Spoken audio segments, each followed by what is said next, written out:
Bismillahirrahmanirrahim. Assalamualaikum warahmatullahi wabarakatuh. Alhamdulillahi rabbil alamin. Wassalatu wassalamu ala ashrafil anbiya'i wal mursalin wa ala alihi wa ashabihi ajma'in. Amma ba'du. Alhamdulillah, kita bersyukur pada Allah Subhanahu wa taala sampai saat ini kita masih diberikan nikmat sehat, iman dan Islam. Kemudian salawat beserta salam semoga selalu tercurahkan untuk junjungan kita Nabi Muhammad sallallahu alaihi wasallam. Allahumma salli ala Muhammad wa ala ali Muhammad. Kaum muslimin, kaum muslimat, jamaah salat zuhur yang dirahmati Allah Subhanahu wa taala. Syekhul Islam Ibnu Taimiyah rahimahullah pernah berkata, "La takrah syai'an ikhtarahu Allah, qad yakhtaru Allahu syai'an fihi maslahatun azimatun la tadri anha anta."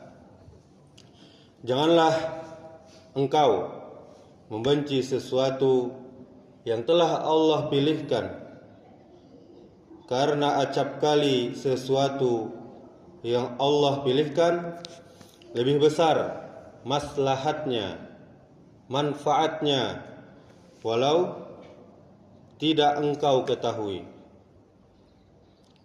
Allah Subhanahu wa taala juga berfirman, "Wa 'asa an takrahu syai'an wa huwa khairul lakum.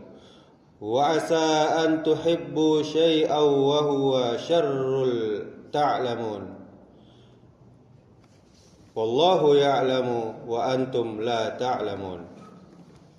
Boleh jadi kamu membenci sesuatu, padahal sesuatu itu amat baik bagimu.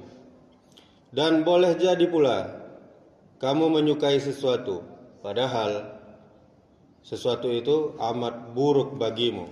Dalam surah Al-Baqarah ayat 216 dan juga di dalam kitab Syarah Riyadhus Shalihin juz 3 halaman 309. Ma'asyiral muslimin wal muslimat, nasihat yang mulia ini mengajak kita semua untuk ridha dan selalu husnuzan, berbaik sangka kepada Allah Subhanahu wa taala terhadap apapun yang terjadi di dalam hidup kita, baik yang kita sukai maupun yang kita benci.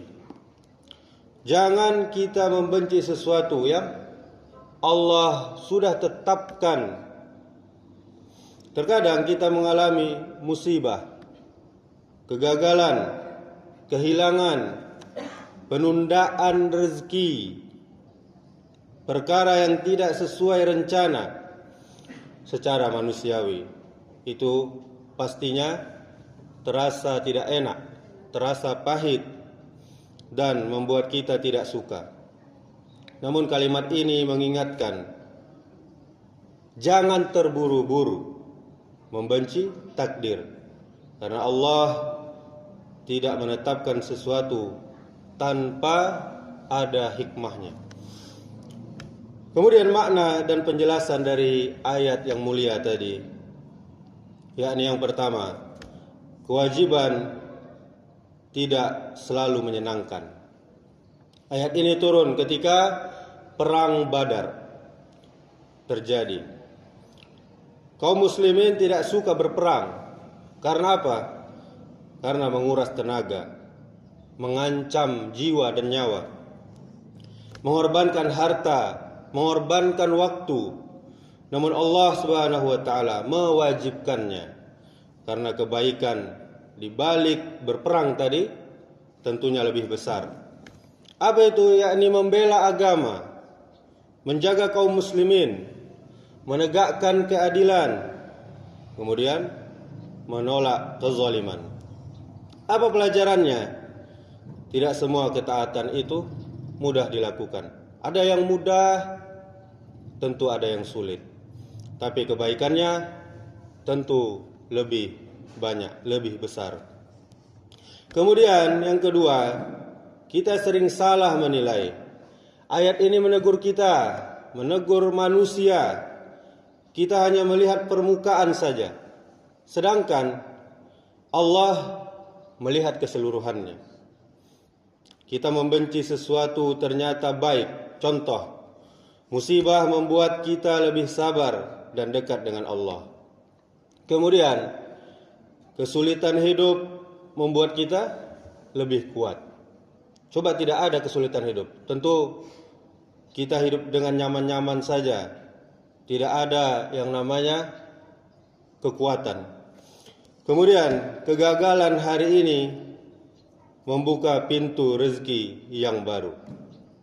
Kemudian kita menyukai sesuatu, ternyata buruk. Apa itu contohnya? Harta yang banyak, tapi menjauhkan kita dari ketaatan. Jauh dari masjid dan jauh dari ketaatan lainnya. Kemudian teman yang dekat, tapi apa? Tapi merusak iman, merusak agama, tambah jauh dari Allah Subhanahu wa taala. Kemudian pekerjaan yang nyaman, tapi di dalamnya penuh dengan kemaksiatan. Kemudian yang ketiga, Allah Subhanahu wa taala Al-Alim, Maha mengetahui. Kita tidak mengetahui. Penutup ayat ini sangat mendidik. Wallahu ya'lamu wa antum la ta'lamun.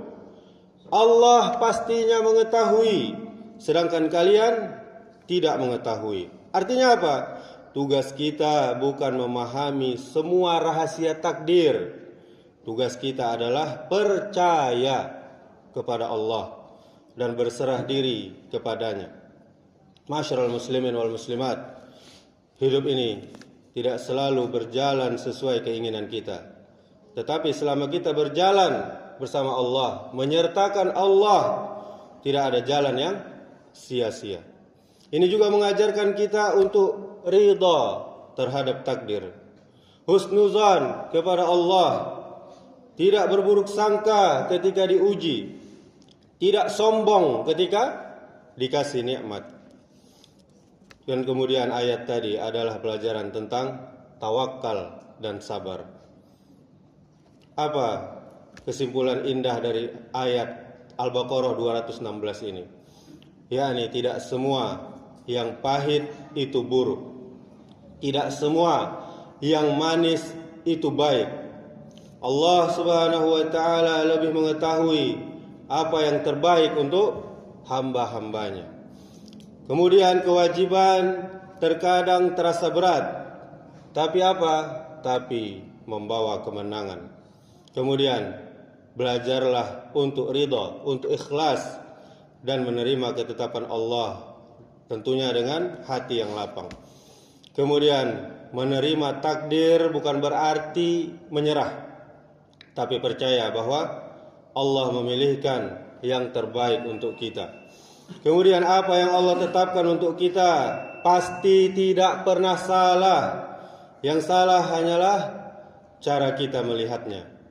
Kemudian ketika hati belajar menerima, disitulah Allah turunkan sakinah, ketenangan yang tidak bisa kita beli dengan apapun. Kemudian takdir mungkin tidak sesuai keinginan kita, tapi selalu dengan kebutuhan kita. Kemudian tidak ada takdir yang datang tanpa hikmah. Hanya saja kita sering terlambat memahaminya. Demikianlah yang singkat ini, semoga bermanfaat untuk kita semua. Subhanakallahumma wa bihamdika asyhadu an la ilaha illa anta astaghfiruka wa atubu ilaik. Wassalamualaikum warahmatullahi wabarakatuh.